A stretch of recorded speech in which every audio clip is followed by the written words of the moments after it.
Hi everyone, welcome back to FUNSTON TV. This is Mai. Today I wanted to share with you a first impressions application. This is the CoverGirl Clean Oil Control Foundation. I've never ever tried, believe it or not, or I think it's been a really long time I didn't use a CoverGirl foundation.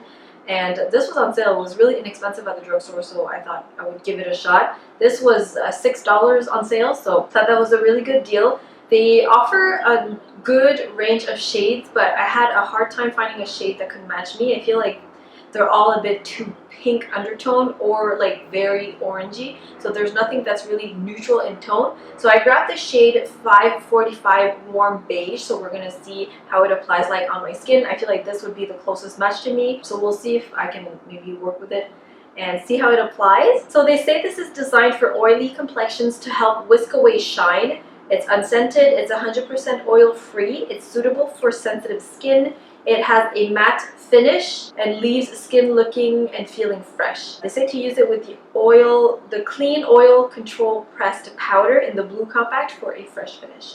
I didn't grab powder, but I still wanted to use this.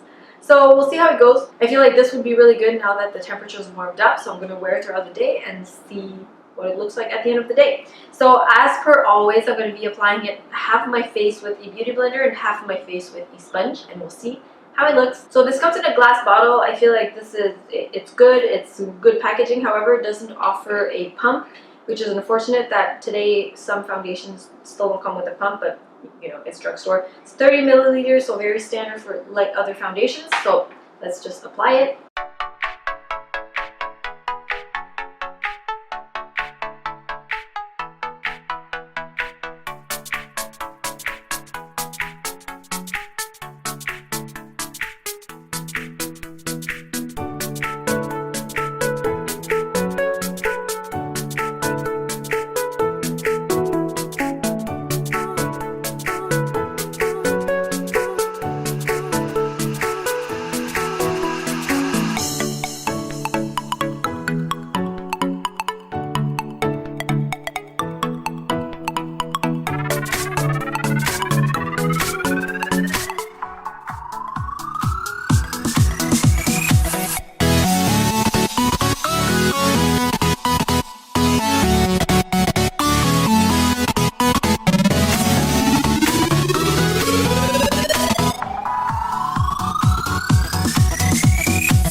Okay, so the rest of my makeup is on. I did add some concealer to even out the color of the foundation, and then I set the concealer with some powder in order for everything to really sit well on the skin.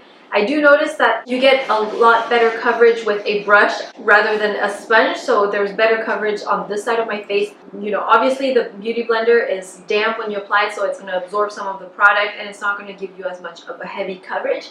So when you want a lighter coverage, I would suggest you use a beauty blender. But if you want a heavier coverage, you should use a brush. I really don't feel like this is a matte finish foundation whatsoever. Only after powder does it look this matte. Before I powdered, it really didn't look matte at all. Like if you just looked at the video. I don't know if it's going to be long lasting, to be honest. I feel like the blendability was just okay. I feel like the foundation is very watery. So you really do have to work with it. You do have some time to blend it in order for it to apply well on your skin. I don't know the longevity of it, so I'm going to keep you updated on that. And I do feel like it's going to oxidize quite a bit. So as you can see, it's already sort of pink on me, even with the highlighter and everything evened out. So I feel like my face is super dark compared to my skin right now, but we'll see. So it is currently, what time is it? So it's currently 2 p.m. So I'm going to be wearing this all day and update you tonight.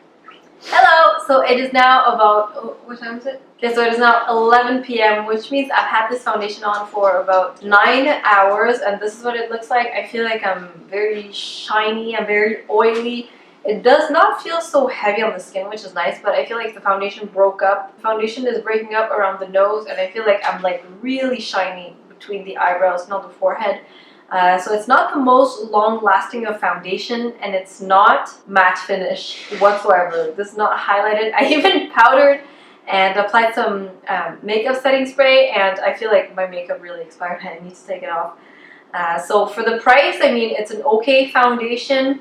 The coverage, I feel like it's just medium. It's not great coverage. The color selection is not great either. If you can see, my face is a lot darker than my chest, so it is hard to find your shade of foundation. I feel like they're very warm in tone and they're more pink. So I think pink is too cool. Anyways, I think it's hard to find some neutral toned colors, shades in this foundation. I'm sorry, I'm very tired. So yeah, this is what it looks like. I feel like I'm very shiny, I'm very oily, so you know, this is the one of the few times that I use CoverGirl foundation and I'm not very impressed with it. So if you have a recommendation for a CoverGirl foundation, please let me know. I feel like CoverGirl is the brand from the drugstore that I purchased the less from. So if you have suggestions, please let me know. So I hope you enjoyed my review and first impressions. Don't forget to subscribe if you haven't already. I wish you all a nice week and I'll see you next time. Bye! Did you move it? Did I kick it? You moved the camera again. Seriously? Why is it so fragile, this shit? Maybelline... No.